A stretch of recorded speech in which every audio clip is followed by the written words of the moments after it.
I want to give a special shout out to the staunch conservative. You know who you are. I did look at your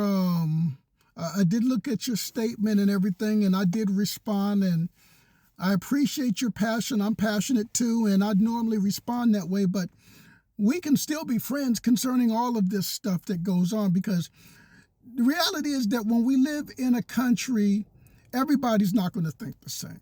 And that's all good. We can have careful dialogue. I am passionate. Now, in my response to you, I did make mention of some people that flew under the radar during the previous 4 years. And I'm really appalled at the people that did not even know that any of this stuff was going on, because a lot of this the media withheld. Now, this may not be true for everyone, but I run into people that didn't even know anything about this. And that is pitiful.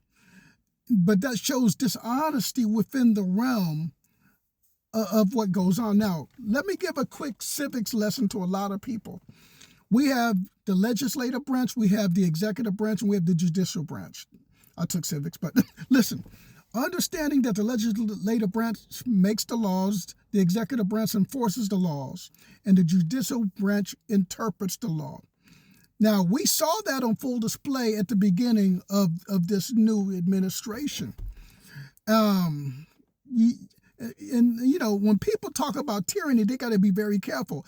Ask Cuba, ask Cubans, and ask those from Venezuela what true tyranny looks like.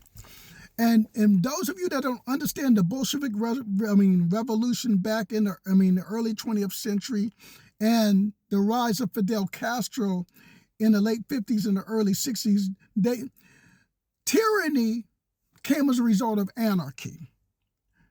Tyranny came as a result of violent protests along those lines. And so, again, those that accuse President Trump of being a tyrant, a tyrant can't have his executive orders blocked by judges.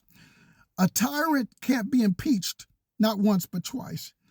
A tyrant wouldn't allow protests of any type. When we think about these things, a tyrant is not elected by people. Now, Maduro lost the election, but he stayed in power. Even though Trump lost the election and he talked against it and different things like that, he still had to leave office. Does everybody understand that? And so, again, we have to be very careful about saying stuff without getting proper context to a lot of things. But again, shout out to my friend, the staunch conservative. Like I said, it's all good. We're friends. Be blessed.